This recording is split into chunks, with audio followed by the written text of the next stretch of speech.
మన ప్రభు అయిన యేసుక్రీస్తు నామములో మీ అందరికీ నా ప్రేమపూర్వకమైన వందనాలండి. దేవునికి మహిమ కలుగును గాక. ఈ బైబిల్ స్టడీస్ ద్వారా మరొక్కసారి మిమ్మల్ని ఏ విధంగా కలుసుకున్నందుకు నా హృదయమందు నేను ఎంతగానో సంతోషిస్తూ ఉన్నాను. ఈ కడవరి దినములలో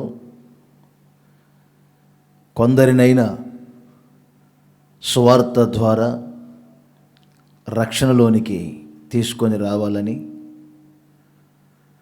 లోతైన ఉపదేశముల ద్వారా సంఘములో పరిపక్వత చెంది ప్రభు యొక్క రాకడకు, రాజ్యానికి అనేకులు సిద్ధపరచబడాలని నేను ఎల్లప్పుడూ నా ప్రార్థన యందు మిమ్ములను జ్ఞాపకం చేసుకుంటూ ఉన్నాను. ఆయా సమయాలలో ప్రభు ఇస్తున్నటువంటి కొన్ని ప్రాముఖ్యమైనటువంటి మాటలు ఈ విధంగా మీతో పంచుకోవటానికి ప్రభు సహాయం చేస్తూ ఉన్నారు. నా అనుదిన ప్రార్థనలో మీ ఒక్కొక్కరిని గూర్చి, మీ కుటుంబ వ్యవస్థను గూర్చి, అలాగే దైవ సేవకులను గురించి, వారు చేసే పరిచర్యను ప్రభు జ్ఞాపకం చేసుకోవాలని నిత్యము ప్రార్థన చేస్తూ ఉన్నాను.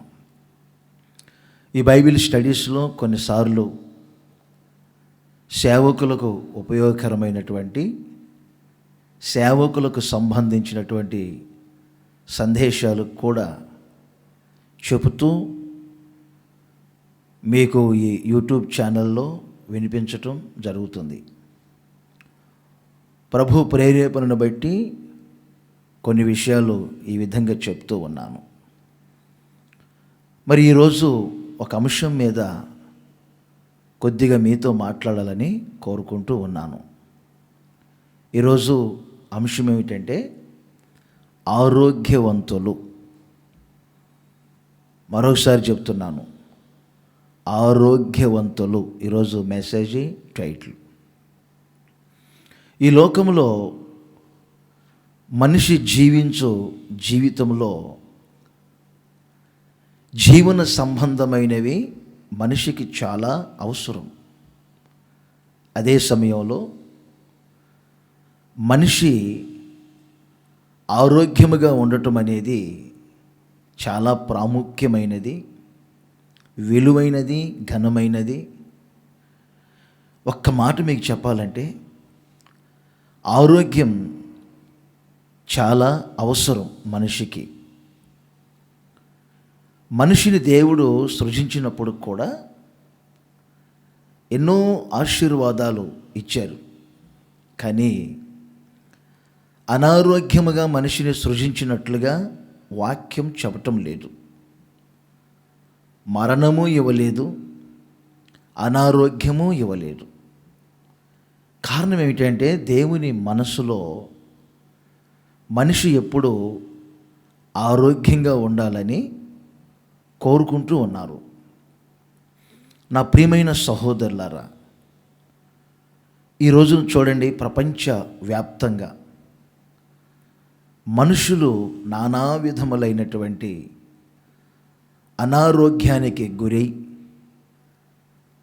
రోగ వ్యవస్థలో బాధించబడుతూ మనిషి యొక్క జీవిత కాలగతులన్నీ ముగించుకుంటూ ఉన్నారు.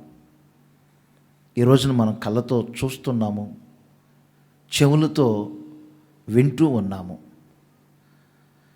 మనిషి ఆరోగ్యంగా ఉండాలని, ఆరోగ్యము కొరకు తన కలిగినటువంటి సమస్తమునైన వ్యయము చేయటానికి ఇష్టపడుతూ ఉన్నారు.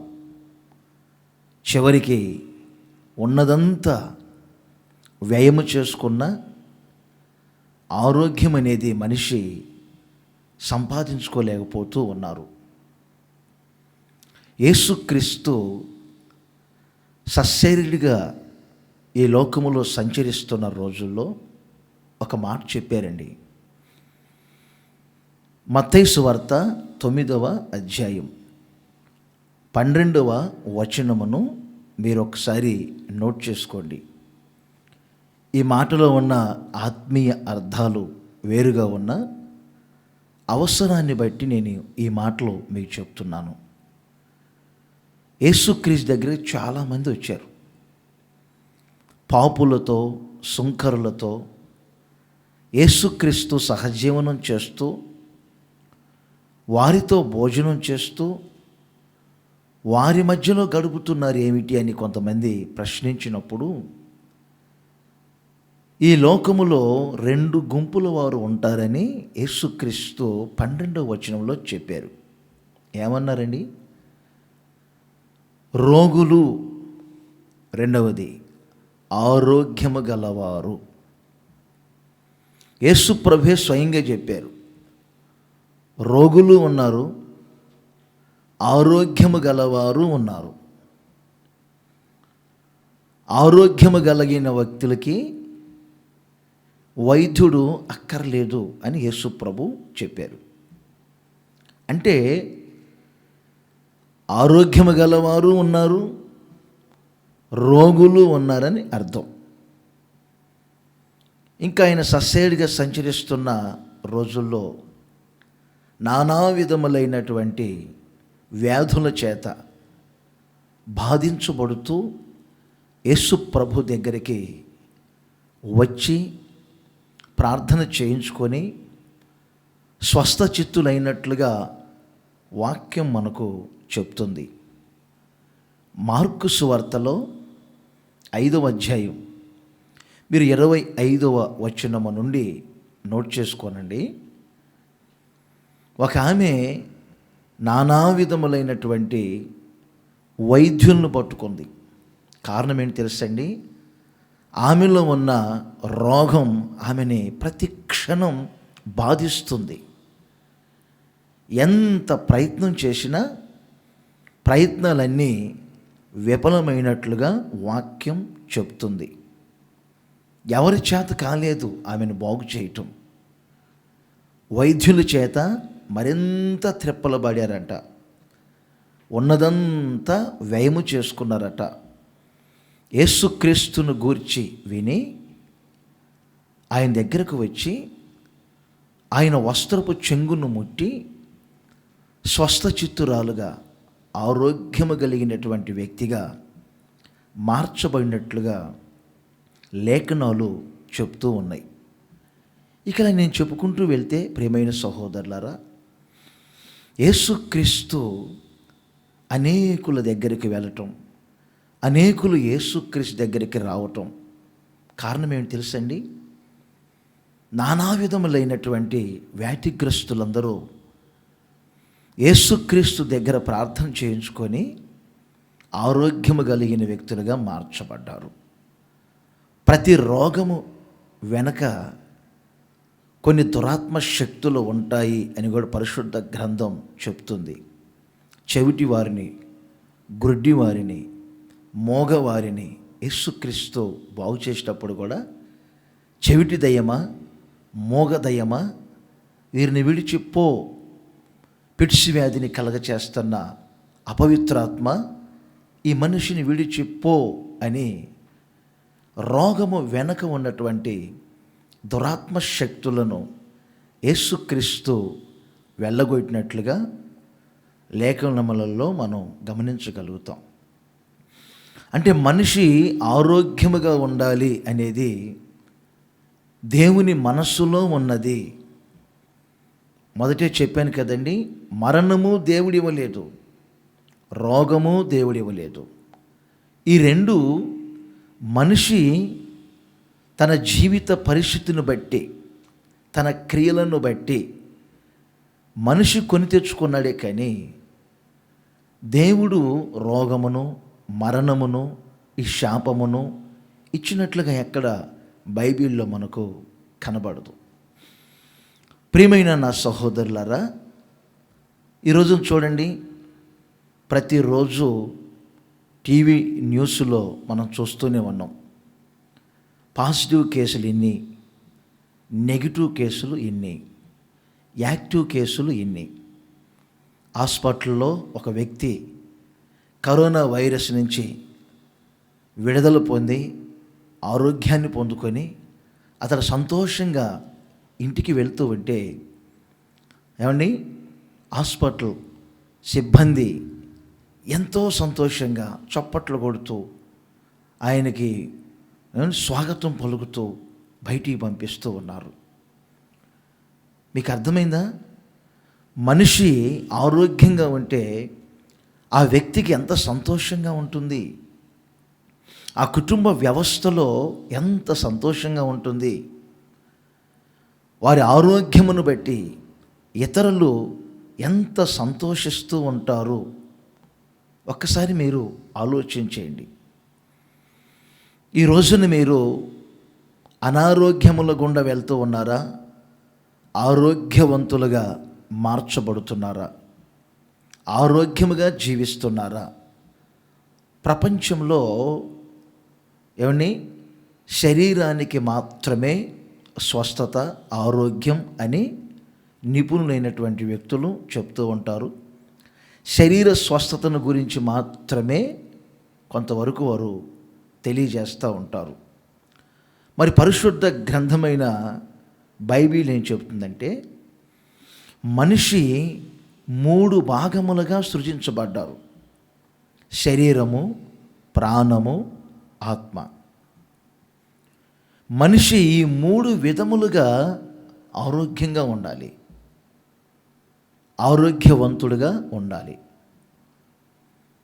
యోహాను భక్తుడు తన పత్రికలో 3వ పత్రిక మొదటి 2 వచనాలు మీరు గమనిస్తే ఒకే అధ్యాయం ఉంటుంది కదా. ఈ 2వ వచనంలో ఇలా వ్రాయబడిందండి: తన ప్రియ కుమారుడైనటువంటి గాయి అనే ఒక చిన్న సేవకుడు ఉన్నాడు. ఆ సేవకునికి ఈ మాట చెప్తున్నారు: నీ ఆత్మ వర్ధిల్లుచూ ఉన్న ప్రకారము నీవు అన్ని విషయములలో వర్ధిల్లుచు సౌఖ్యముగా ఉండుము. సౌఖ్యముగా ఉండుము అనే ఆ పదానికి మరొక అర్థం ఏంటి తెలుసండి? ఆరోగ్యముగా ఉండుము, హెల్దీగా ఉండు. ఎలా? ఆత్మ, ప్రాణము, శరీరం, ఈ 3 ఆరోగ్యంగా ఉండాలి. కొందరిని చూడండి, శరీరంలో వారికి ఆరోగ్యం ఉండదు. మరి కొంతమందిని చూడండి, ప్రాణములో వారికి ఆరోగ్యం ఉండదు.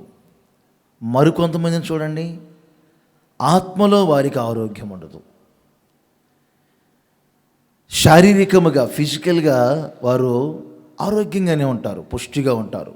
కానీ ప్రాణములో లేక మనస్సులో ఏదో ఒక ఆందోళన ఉంటుంది. దీన్నే మానసిక ఒత్తిడి అంటారు. ఈ మానసిక ఒత్తిడిని బట్టి మనిషి పూర్తిగా కృంగిపోవటం, నలిగిపోవటం, ఇంకో మాట చెప్పాలంటే డిప్రెషన్లోకి వెళ్ళిపోతూ ఉంటారు. ఎంత తినినను ఆ వ్యక్తి ఆరోగ్యంగా ఉండరు. ఏమండి, ఎంత నిద్రపోతూ ఉన్నా ఆ వ్యక్తి ఆరోగ్యంగా ఉండరు. కారణం ఏమిటంటే ఈ మానసిక ఒత్తిడి మనిషిని రోజు రోజుకి తొలిచి వేస్తూ ఉంటుంది. తీతు పత్రికలో 2వ అధ్యాయం 2వ వచనాన్ని ఒకసారి మీరు గమనించండి.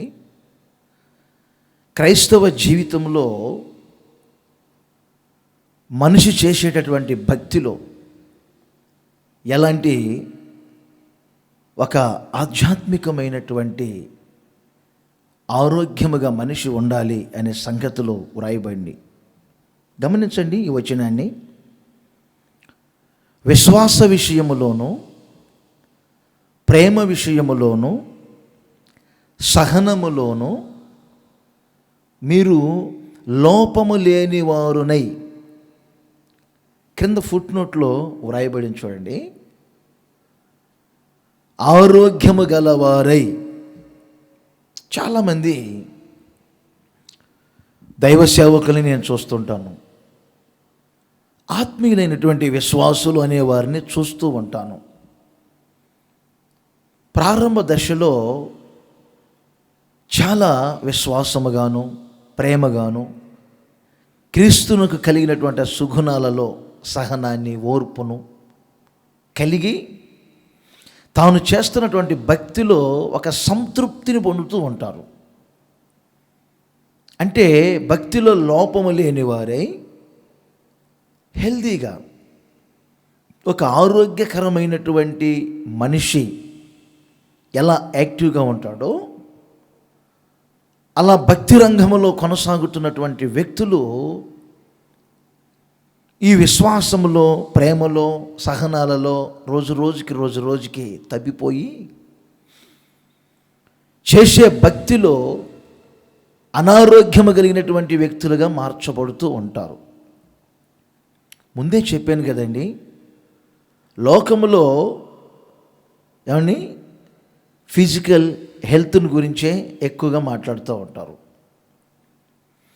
ఏమండి బైబిల్ ఏం చెప్తుందంటే శారీరక ఆరోగ్యమే కాదు, మానసిక ఆరోగ్యమే కాదు, ఆత్మ సంబంధమైనటువంటి ఆరోగ్యము గల వారిగా ఉండాలని వాక్యం చెప్తున్నటువంటి చక్కని సత్యం. తిమోతి మొదటి పత్రిక 6వ అధ్యాయము మీరు 3వ వచనాన్ని నోట్ చేయండి. ఈ 3వ వచనములో ఏమని రాయబడిందంటే హితబోధ లేక ఆరోగ్యకరమైనటువంటి వాక్యమును మీరు అవలంబించండి.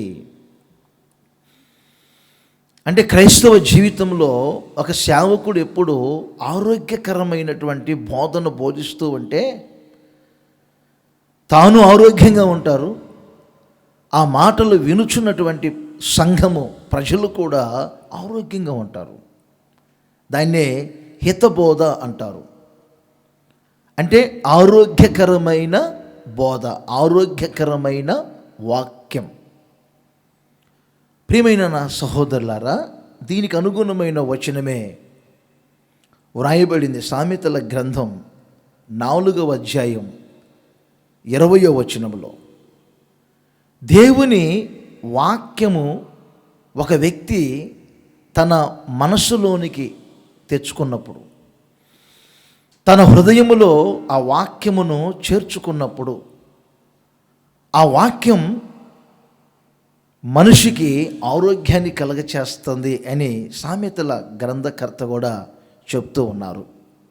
నా ప్రియమైన సహోదరులారా, బైబిల్లో చక్కని విషయాలు వ్రాయబడి గతంలో కూడా నేను ఒకసారి చెప్పాను. ఆరోగ్యముగా ఉండాలంటే పాటించవలసినటువంటి కొన్ని సూక్తులు ఉన్నాయి. ఈ రోజున ప్రొద్దున లేచిన దగ్గర నుంచి పండుకునే వరకు ఆరోగ్య సూక్తులు చాలామంది చెప్తూ ఉంటారండి. కారణం ఏమిటంటే ఇవి తినండి, ఇవి తినకూడదు, ఇది త్రాగండి, ఇది త్రాగకూడదు. ఇక ఆరోగ్యమును గూర్చి ప్రొద్దున లేవగానే ఎంతోమంది చెప్తూ ఉంటారు. మనిషి కూడా అవి పాటించడానికి ప్రయత్నం చేస్తూ ఉంటారు. కానీ ఎన్ని ప్రయత్నాలు చేసినా, ఎంత పాటిస్తూ ఉన్నా మనిషి రోజున ఆరోగ్యంగా ఉండలేకపోతూ ఉన్నారు. బైబిల్ చెప్పే చక్కని సలహాలు అది మీ అనుసరణలోనికి తెచ్చుకుంటే, వాటిని మీరు హృదయపూర్వకంగా గైకొనగలిగితే, ఏమండి బైబిల్ ఒక మనకు అన్ని శాస్త్రములను బోధించే తెలియజేసేటటువంటి గ్రంథం ఇది. మనకి ఏది కావాలన్నా ప్రతి సమాచారం పరిశుద్ధ గ్రంథమైన బైబిల్లో దొరుకుతుందనే సంగతి వాస్తవం. చూడండి, ఇంకొక సూక్తి మీకు చెప్తాను. సామెతల గ్రంథం 17వ అధ్యాయం 22వ వచనములో ఇలా వ్రాయబడిందండి. సంతోషము గల మనస్సు ఆరోగ్యదాయకము. ఈ రోజున చూడండి, నిపుణులైన డాక్టర్లు కూడా కొంతమంది చెప్తూ ఉంటారు, అవసరం లేనటువంటి ఆలోచనలు మనసులోకి తెచ్చుకోబాకండి, ఎక్కువగా తీవ్రముగా ఆలోచన చేయబాకండి, దానివలన మెదడు పాడవుతుంది, నరాలు చెట్లిపోతాయి, మనిషి అనారోగ్యాలకు కారకుడవుతాడు అని చెప్తూ ఉంటారు. అంటే ఒక మనిషి లోపల తన మనస్సులో, తన హృదయములో ఎంత సంతోషంగా గడుపుతూ ఉంటారో అంత ఆరోగ్యంగా ఉంటారని పరిశుద్ధ గ్రంథమైన బైబిల్ చెప్తుంది. ఆరోగ్యం ఎక్కడి మిని ఉంది? సంతోషము కలిగిన మనస్సులో. ఇందాక చెప్పాను కదండి, విశ్వాస విషయములో, ప్రేమలో, సహనములో, హితవాక్యముల ద్వారా ఏమని సంతోషము గల మనస్సును బట్టి ఈ లోకంలోనికి ఏదో తీసుకొని వచ్చినట్లు, ఈ లోకంలో నుండి ఏదో తీసుకొని వెళ్తూ ఉన్నట్లు, కొన్నిసార్లు ఏమండి రాజ్యాలను పరిపాలన చేసే రాజులకు రాణులకు లేనటువంటి చింతలు మనిషి జీవితంలో ప్రవేశిస్తున్నాయి. సమస్య చిన్నదే, దాని గురించి ఆలోచన పెద్దగా చేస్తున్నారు, దాన్ని మనసులో పెట్టుకుంటున్నారు, దానివలన భోజనం మానుతున్నారు, నిద్రపోవట్లేదు, తీవ్రంగా ఆలోచన చేసి భయంకరమైనటువంటి అనారోగ్యాలకు కారకులుగా మార్చబడుతూ ఉన్నారు. ఎందుకండి? మనిషి ఎంతకాలం బ్రతికినా సంతోషంగా, సమాధానంగా 10 మంది మధ్యలో మంచి అనిపించుకుంటూ, 10 మందిని పలకరించుకుంటూ, ప్రేమించుకుంటూ ఏమండి వెళ్తే బాగుంటుంది. ఇంట్లో 2-3 తోడికోడలు ఉన్నారంటే ఏ రోజు గొడవలే. ఏమండి ఉదయం ఆడిబేటలు ఉంటే ఏ రోజు గొడవలే. ఏమండి అత్త కోడళ్ళు ఉంటే ఏ రోజు పోట్లాట్లే. అన్నదమ్ముల మధ్యలో ఏ రోజు వివాదాలే. భార్యాభర్తల మధ్యలో ఏ రోజు సమాధానంగా ఉండరు. అలాంటప్పుడు కుటుంబ వ్యవస్థలో మీరు ఆరోగ్యవంతులుగా ఎలా ఉంటారండి? సంతోషంగా బ్రతకండి, ప్రేమగా పలకరించండి. పరిశుద్ధ గ్రంథమైన బైబిల్ చెప్తున్నటువంటి ఏమండి సూక్తులు పాటించండి. అదే మీ జీవితంలో ఆరోగ్యంగా మారుస్తుందనే సంగతి వాస్తవం. సరే, నేను కొన్ని మాటలు మీతో పంచుకోవాలని కోరుకుంటున్నాను. అసలు మనిషి ఎందుకు రోగాల గుండా వెళ్తాడు? మనిషి ఆరోగ్యంగా ఉండకుండా ఎందుకు అనారోగ్యాన్ని కొని తెచ్చుకుంటున్నారు? ఒక 2-3 సలహాలు మీకు క్లుప్తంగా చెప్తాను, పాటించాలి. వాటిని కొంచెం మీరు బైబిల్లో గమనించాలి. 38వ కీర్తన మీరు 3వ వచనాన్ని నోట్ చేయండి. ఈ కీర్తనకారుడు ఈ విధంగా చెప్తున్నారు, చూడండి. నా పాపమును బట్టి నా శరీరములో ఆరోగ్యము లేదు, నా ఎముకలలో సత్తువ లేదు. 38వ కీర్తన 3వ వచనాన్ని మరొకసారి మీరు గమనించండి. నా పాపమును బట్టి నా శరీరములో ఆరోగ్యము లేదు అన్నాడు భక్తుడు. మీకు అర్థమైందా? ఆరోగ్యవంతుడిగా ఉండవలసినటువంటి వ్యక్తి ఎందుకు అనారోగ్యము గుండా వెళ్తున్నారు? ఎందుకు గుండె జబ్బులు, ఎందుకు బీపీలు, ఎందుకు షుగర్ వ్యాధులు, ఎందుకు కిడ్నీల లోపాలు, ఎందుకు పిట్స్ వ్యాధులు? ఏమండి ఇక చెప్పుకుంటూ వెళ్తే భయంకరమైనటువంటి ఏమండి రోగాలు. క్యాన్సర్ అని కొంతమంది, ఎయిడ్స్ అని మరికొంతమంది, ఊపిరితిత్తుల్లో నెమ్ము చేరటం, కిడ్నీలో రాళ్ళు చేరటం, గుండె జబ్బు, ఏమంటే భయంకరమైనటువంటి అనారోగ్యాలు. నా ప్రియమైన సహోదరులారా, మరణకరమైనటువంటి వ్యాధులు. నేను ఇలా హెచ్చరిస్తున్నాను, ఖండిస్తున్నాను, గద్దిస్తున్నానని మీరు అనుకోవద్దు. కానీ వాక్యాన్ని బోధించే సేవకుని గనుక దేవుని వాక్యములో మీకు ఒక క్లారిటీ ఇస్తున్నాను. ఇక్కడ భక్తులు ఎందుకు ఈ మాట చెప్పారు? నా పాపమును బట్టి నా శరీరములో ఆరోగ్యము లేదు. కొన్ని దేశాల మీదకి తెగుళ్ళు వచ్చాయి బైబిల్ చరిత్రలో. ఎందుకు వచ్చాయి దేశాల మీదకి తెగుళ్ళు అని ఆలోచన చేస్తే, ఆ దేశము యొక్క చెడుతనమును బట్టి, ఆ దేశము చేసిన కీడును బట్టి. ఏమండి, మరొకసారి చెప్తున్నాను, రోగం దేవుడిచ్చేది కాదు. దేవుడు ఎప్పుడు మనిషి ఆరోగ్యంగా ఉండాలని కోరుకుంటారు. మీరు ఆరోగ్యవంతులుగా మార్చబడాలని ఆశిస్తారు. ఏమండి, దేవుడిచ్చినటువంటి ఆయుష్కాలం అంతా కూడా సుఖముగా సౌఖ్యముగా జీవించాలని దేవుడు కోరుకుంటారు. యోబు గ్రంథంలో ఎప్పుడు నేను ఒక మాట చెప్తూ ఉంటాను, 21వ అధ్యాయం 24వ వచనం, సంపూర్ణ సౌఖ్యమును. సంపూర్ణ సౌఖ్యం అంటే ఏమిటి? ఏమండి, ఒక పరిపూర్ణమైన ఆరోగ్యము గలవారై. సౌఖ్యం అంటే ఆరోగ్యం.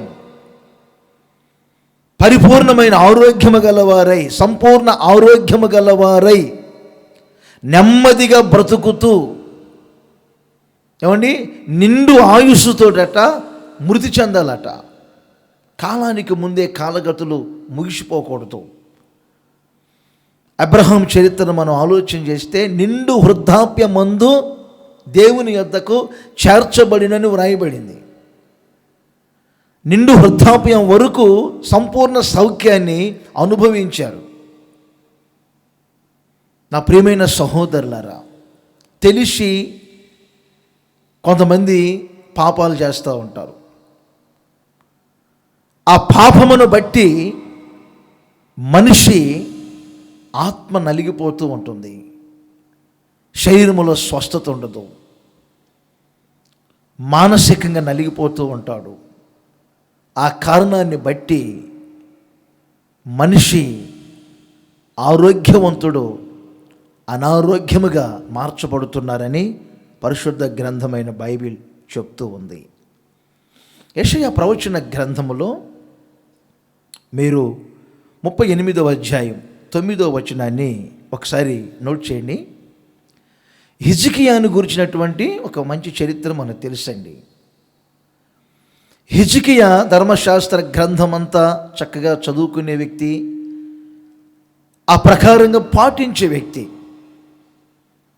వెంబడించుట్లో వెనకకు తీయని వ్యక్తి, దేవుని మరింతగా హత్తుకునే వ్యక్తి, దేవునికి ఇవ్వవలసినటువంటి ప్రాధాన్యత దేవునికి ఇచ్చినటువంటి వ్యక్తి, మంచి చరిత్ర కలిగినటువంటి వ్యక్తే హిజ్కియా. కానీ ఒక ప్రవక్త వచ్చి హిజ్కియాను ఈ విధంగా హెచ్చరించాడు. ఎందుకు? ఆయనకట మరణకరమైనటువంటి రోగం వచ్చింది. ఇది మామూలు రోగం కాదు. ఈ రోగానికి వ్యాక్సిన్ ఏది? ఇది మరణకరమైన రోగం. మీకు అర్థమవుతుందా? ఏదో కాసేపు తలనొప్పి, కడుపు నొప్పి, ఏమండి, ఇలాంటివి వచ్చి వెళ్ళే రోగం కాదు ఇది. మరణకరమైనటువంటి రోగం. ఈ రోజున దేశాలను, రాష్ట్రాలను, ప్రపంచాన్ని పట్టి పీడిస్తున్న కొన్ని మరణకరమైన వ్యాధులు. ఈ రోగం ఆయనకు అనుమతించబడటానికి కారణం ఏమిటి? ఆయన కాలగతులు ముగించబడటానికి కారణం ఏమిటి? నువ్వు చనిపోతున్నావు, నీ ఇంటిని చక్కబెట్టుకో అని ప్రవక్త ద్వారా దేవుడు హెచ్చరించడానికి కారణం ఏమిటి? హిజ్కియా చరిత్రను మనం చదువుతూ ఉంటే ఆయనకు అతి విస్తారమైనటువంటి ఘనతలు, ఐశ్వర్యాలు దేవుడు సమృద్ధిగా ఇచ్చారండి. చివరికి జరిగింది ఏమిటి తెలుసా? మనస్సులో గర్వం, తన హృదయములో అహంకారం చోటు చేసుకుంది. అందుకే బబులోను రాయబారులు హిజ్కియా దగ్గరకు వచ్చారు పరామర్శించాలి అని. తన కలిగినటువంటి సమస్తమును వారికి చూపిస్తూ ఉన్నాడు. నా హోదా చూడండి, నేను సంపాదించిన రాజ్యాన్ని చూడండి, సైన్యాన్ని చూడండి, నా వెండిని బంగారమును, నాకు కలిగిన సమస్తాన్ని చూడండి అని. చూశారండి ఆ అహంకారం, ఆ మనస్సు తనలో ఎప్పుడైతే కలిగిందో, దేవుళ్ళ నుంచి ఎప్పుడైతే ఆ వ్యక్తి తప్పిపోయారో, ఇంకో మాట చెప్పాలంటే చెడుతనానికి, పాపానికి ఎప్పుడైతే ఆ వ్యక్తి చోటిచ్చారో ఆ వ్యక్తిలో మరణకరమైన రోగం ప్రవేశించింది.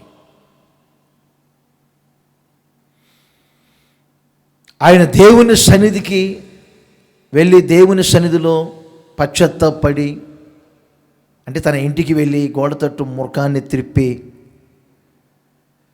కృపతో నన్ను జ్ఞాపకం చేసుకోమని పశ్చాత్తాపడినప్పుడు, ఇప్పుడు నేను చెప్పాను చూడండి రెఫరెన్స్ 38:9, అతడట రోగము నుండి స్వస్థత పొందిన తర్వాత, లేక ఆరోగ్యము పొందిన తర్వాత తాను రాసినటువంటి కొన్ని కీర్తనలు, కొన్ని మంచి మంచి మాటలు రాయబడినాయండి.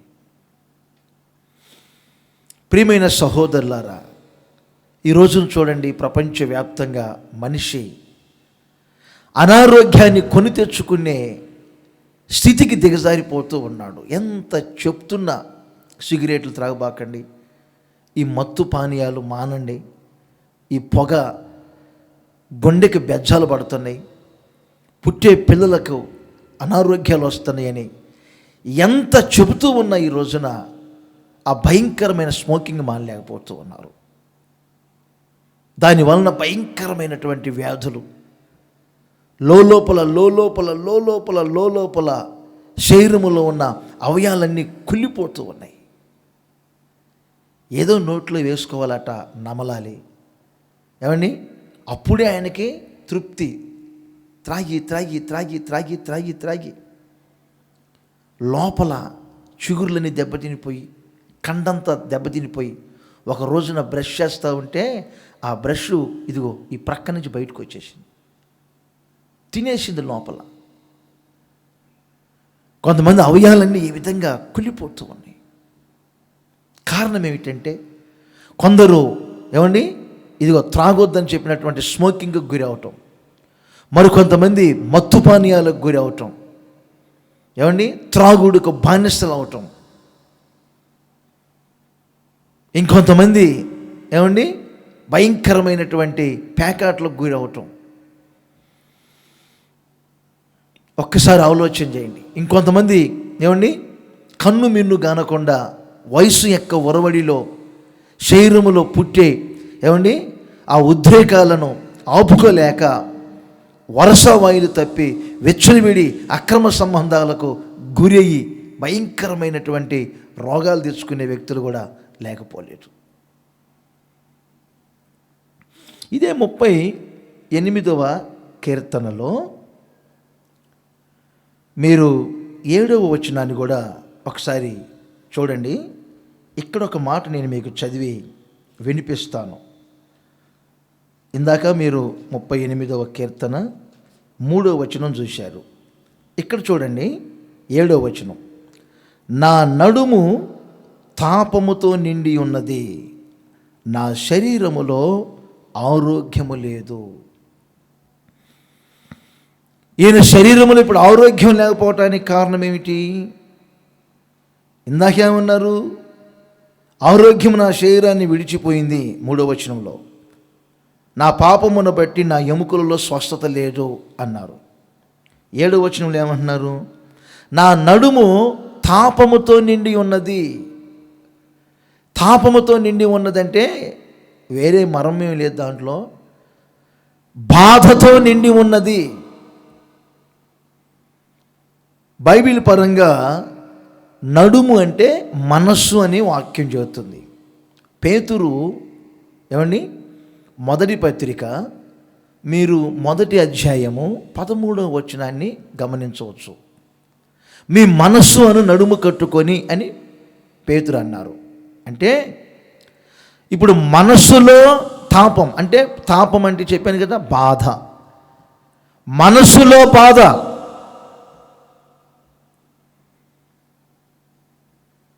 మనిషికి మనస్సులో బాధలు ఉంటున్నాయి. ఆ మనస్సులో ఉన్నటువంటి బాధ శరీరానికి స్వస్థత లేకుండా చేస్తుంది. పై బాధలు అయితే ఏమండి మనం గుర్తించవచ్చండి. మనస్సులో ఉన్న బాధను ఎవరు గుర్తిస్తారు? మనసులో ఉన్న బాధను ఎవరికి చెప్పుకుంటారు? మనసులో ఉన్న బాధను ఆ యథలోతుల్లోనికి వెళ్ళి చూసేది ఎవరండి? కొందరు నేను చూస్తూ ఉంటాను, అడిగితే ఏమి సమాధానం చెప్పరు, లోపల కుమిలిపోతూ ఉంటారు, కళ్ళలో కన్నీరు కారుతూ ఉంటాయి. ఏంటి మీ బాధ అంటే చెప్పరు, విషయాన్ని పంచుకోరు. ఆ మనస్సులో ఉన్న బాధ ఆ వ్యక్తిని తొలిచివేస్తుంది. ఈ రోజున ఈ మాటలు వినుచున్న మీ జీవితంలో గమనించండి. మీ నడుము తాపముతో నిండినట్లుగా మీ మనస్సులో ఉన్నటువంటి బాధ మీ శరీరములో ఆరోగ్యం లేకుండా చేస్తుంది, మీ ఎముకల్లో సత్తువు లేకుండా చేస్తుంది, మీ ఆత్మ నలిగిపోయేటట్లు చేస్తుంది. సామెతల గ్రంథకర్త అంటాడు చూడండి, 15వ అధ్యాయం 13వ వచనంలో, సంతోషము కలిగిన మనసేమో ముఖమునకు తేటనిస్తుంది. ఏమండి? మనోదుఃఖం, మనసులో ఉన్న దుఃఖం, ఇతరులకు చెప్పుకోలేని దుఃఖం, అనుకున్నది సాధించలేకపోతున్నాను అని కొంతమందికి దుఃఖం,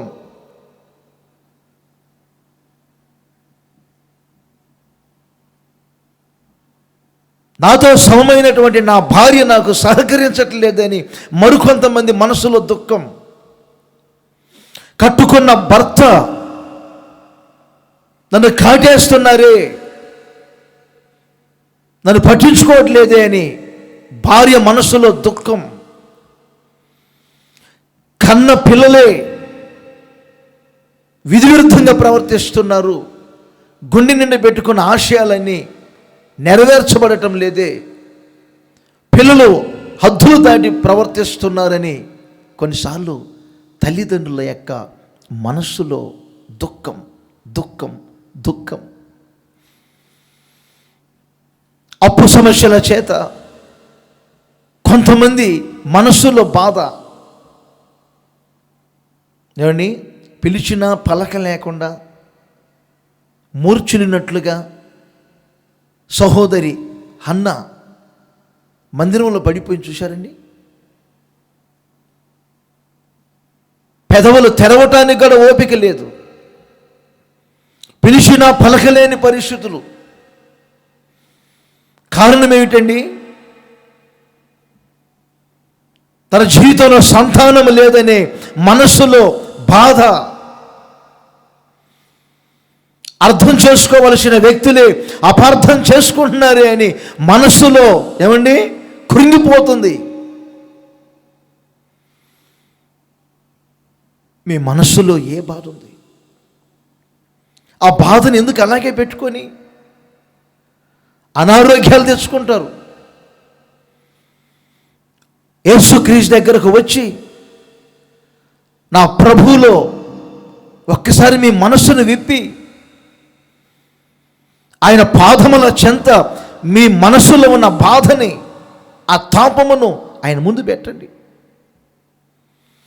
ఎదలోతుల్లోనికి వెళ్ళి చూడగలిగిన దేవుడు, కాదు అనక కనికరించగలిగిన దేవుడు. మీరు ఆయన స్వరూపం, ఆయన పోలిక గనుక ఎంత మాత్రం ఆయన త్రోసివేసేవాడు కాదు గనుక నా ప్రభు అయిన యేసుక్రీస్తు మీ విషయంలో సకల శ్రద్ధలు తీసుకొని, బాధ్యతలు తీసుకొని, ఆ రోజున మరియాని పలకరించినట్లుగా ఎందుకమ్మా ఏడ్చుచున్నావని నీ బాధను గుర్తించగలిగిన దేవుడు. దుఃఖము చేత ఇక మా తరం ఇలాగే గతించిపోతుందా అని దేవునికి మొరపెట్టి వారి బాధలలో, వారి దుఃఖములలో ఏమండి దేవుని పాదాల దగ్గర సమస్యను పెట్టినప్పుడు ఇశ్రాయేలు యొక్క బాధను చూడలేదా? వారి మొరను దేవుడు వినలేదా? వారు యందు దేవుడు లక్ష్యం ఉంచలేదా? అందుకే మోషే దగ్గరకు దేవుడు ఎవరు హోరేబులోనికి దిగి రాలేదా? అందుకే నేను హోరేబులకు దిగి వచ్చానని చెప్పలేదా? ఒక్కసారి మీరు ఆలోచన చేయండి. నెహెమ్యా ఆరోగ్యవంతుడు. ఆలోచన చేయండి. అందుకే చక్రవర్తులు తన దేశంలో ఎంతమంది ఉన్నా ఇశ్రాయేలీయుల నుంచి వచ్చినటువంటి ఆ నెహెమ్యాను తన ప్రక్కన పెట్టుకొని గిన్నె అందించే ఆ ఉద్యోగం ఆయనకి ఇచ్చారంటే ఆయన ఎంత అందగాడో, ఎంత కలగా ఉండే వ్యక్తో, ఎంత ఆరోగ్యవంతుడో ఒక్కసారి ఆలోచన చేయండి. తన ఉద్యోగంలో జాయిన్ అయిన ఆ రోజు నుంచి ఏ రోజు కూడా రాజుగారు తనను చూసినప్పుడు ఆయన కల తగ్గదు. కానీ ఒక రోజున గిన్నె అందిస్తూ ఉంటే రాజు నెహెమ్యా వైపు ఇంతగా చూస్తున్నారు. నెహెమ్యా, ఇంతకాలం నుంచి నేను నిన్ను చూస్తున్నాను, ఏ రోజు నీ ముఖము విచారముగా ఉండదు, ఏ రోజు అనారోగ్యంగా ఉండో, ఏ రోజు అసలు దుఃఖపడేవాడి కాదు. ఏమిటి రోజున నీకు వ్యాధి లేదు కదా? ఆయనకు వ్యాధి లేదు, మరి ఎందుకు వ్యాధిగ్రస్తుడిగా మారాడు? ఆయనకు వ్యాధి లేదు, ఎందుకు ఇప్పుడు ఏమండి అనారోగ్యంగా మారిపోయాడు? ఆ రాజుగారి అంటాడు, ఇది నీ మనస్సులో, నీ హృదయములో ఉన్న దుఃఖము నెహెమ్యా. ఆయన మనస్సులో ఉన్న దుఃఖం ఆ వ్యక్తిని రోగిగా మార్చింది.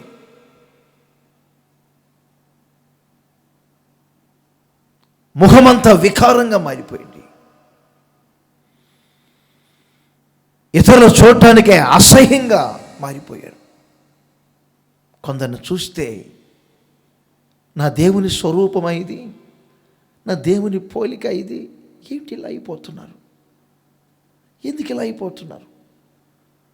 ఆరోగ్యవంతులుగా ఉండవలసిన వ్యక్తులు ఎందుకు ఇలా అయిపోతున్నారు? చిన్న చిన్న వయసుల్లోనే బీపీలు, చిన్న చిన్న వయసుల్లోనే ఏమండి షుగర్ వ్యాధులు, చిన్న చిన్న వయసుల్లోనే చూపు తగ్గటం, చిన్న వయసులోనే జుట్టంతా ఊడిపోవటం, పళ్ళు ఊడిపోవటం, శరీరములో ఏమండి మార్పులు. ఏమిటండి? ఆరోగ్యవంతులుగా ఉండవలసిన మనుషులు అనారోగ్యాలకు గురి కావటానికి కారణం ఏమిటి? ఒక్కసారి మీరు ఆలోచన చేయండి. నెహెమ్యా గ్రంథం 2వ అధ్యాయంలో మీరు చదువుకోండి. ఇప్పుడు నేను చెప్పిన విషయాలన్నీ వ్రాయబడి. నా ప్రియమైన సహోదరులరా, సామెతల గ్రంథంలో ఇంకొక చిన్న మాట మీకు చెప్పి ప్రార్థన చేస్తాను. సామెతల గ్రంథం 12వ అధ్యాయం నోట్ చేయండి. 18వ వచనాన్ని ఒకసారి చదువుతున్నాను. కత్తిపోటు వంటి మాటలు పలుకువారు కలరు, జ్ఞానుల నాలుక ఆరోగ్యదాయకము. ఇక్కడ 2 విధాలుగా మనం ఆలోచన చేయాలి. ఆరోగ్యమునకు కారణమేమిటో, అనారోగ్యమునకు కారణమేమిటో ఈ వాక్యం చెప్తుంది. జ్ఞానుల నాలుక ఆ వ్యక్తికి ఆరోగ్యాన్ని కలుగజేస్తుంటుంది. నాలుక, బాగా వినండి, పైన ఏమని రాయబడింది? కత్తిపోటు వంటి మాటలు అని వ్రాయబడింది. నాలుక మీద వచ్చే ప్రతి మాట ఏమండి జ్ఞానానుసారంగా ఉంటే ఆ వ్యక్తి ఎప్పుడు ఆరోగ్యదాయకముగా ఉంటాడు.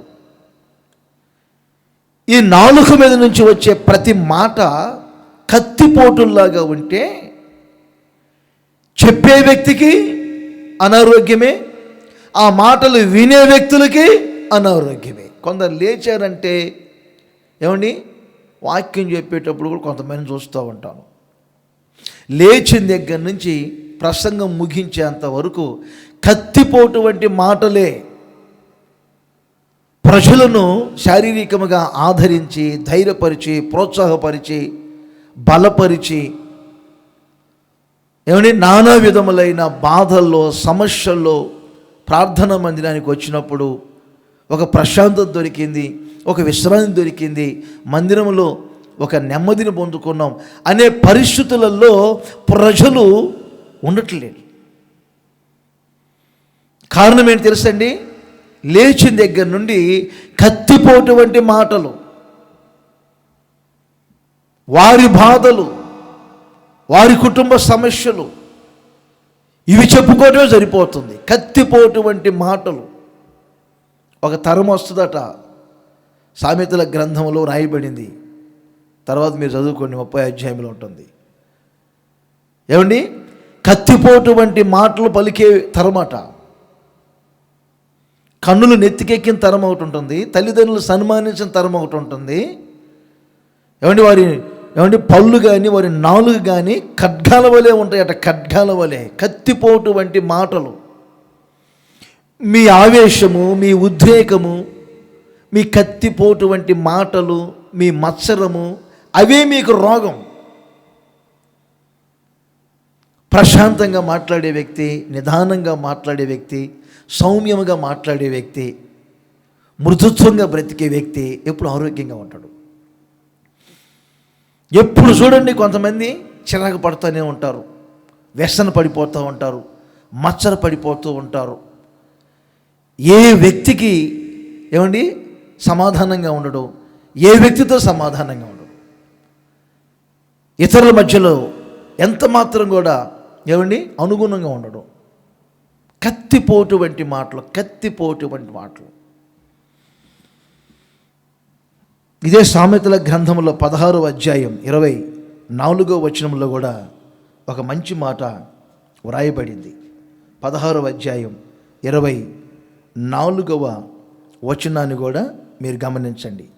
ఇంపైన మాటలు తేనె పట్టు వంటివి. ఏమని? అవి ప్రాణమునకు మధురమైనవి, ఎముకలకు ఆరోగ్యకరమైనవి. కత్తిపోటు వంటి మాటలు కాకుండా ఇంపైన మాటలు పలికితే ఆ ఇంపైన మాటలట ఏమండి ఎముకలకు ఆరోగ్యాన్ని కలగచేస్తాయి. ప్రియమైన సహోదరులారా, బైబిల్లో ఆషేరును గూర్చి వ్రాయబడింది.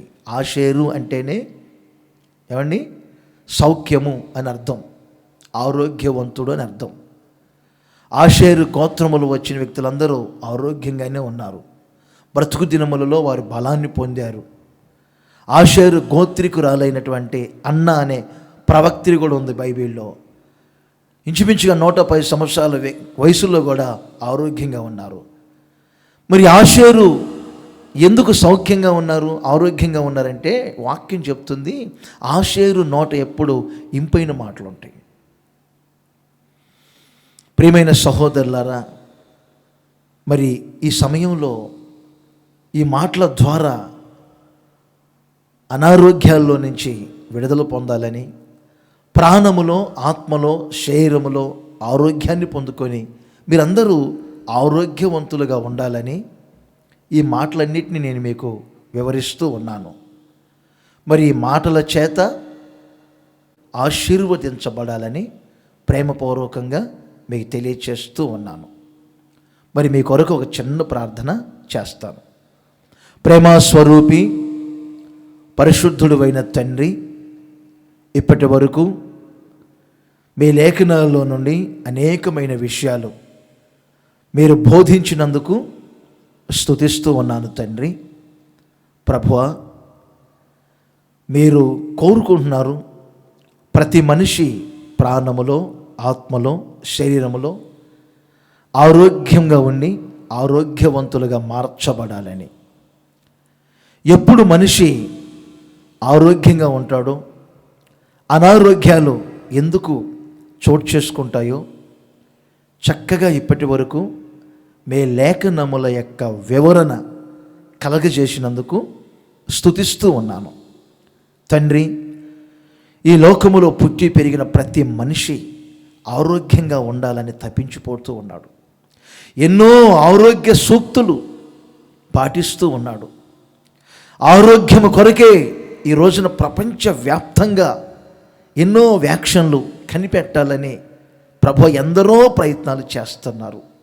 అయినా లేఖనాలలో వ్రాయబడినట్లుగా వ్యయమైపోతున్నాయి, వ్యర్థమైపోతూ ఉంది నాయన.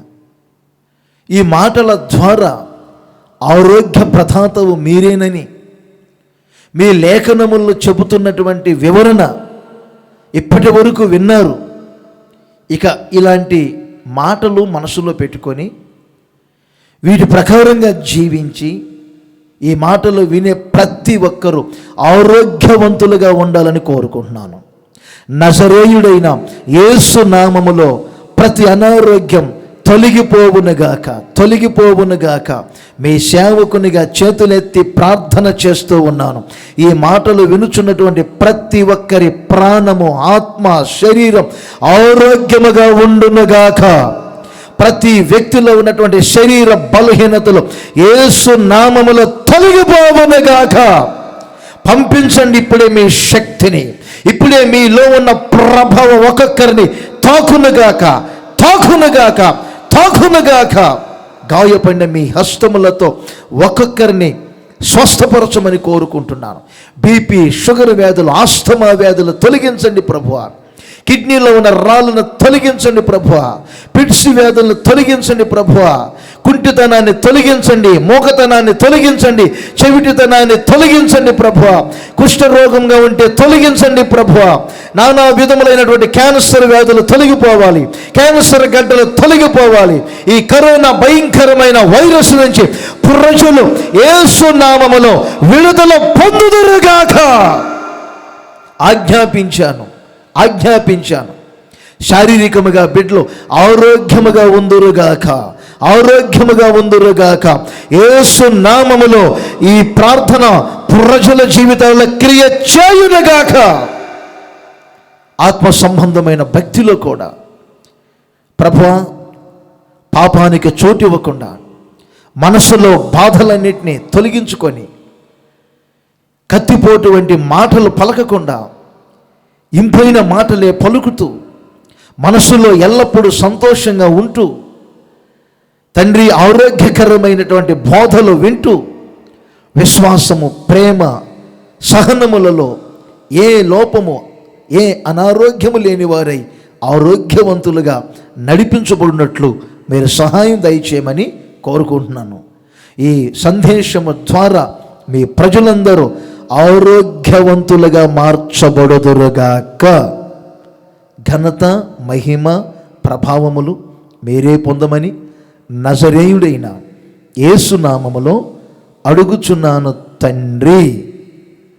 ఆమేన్.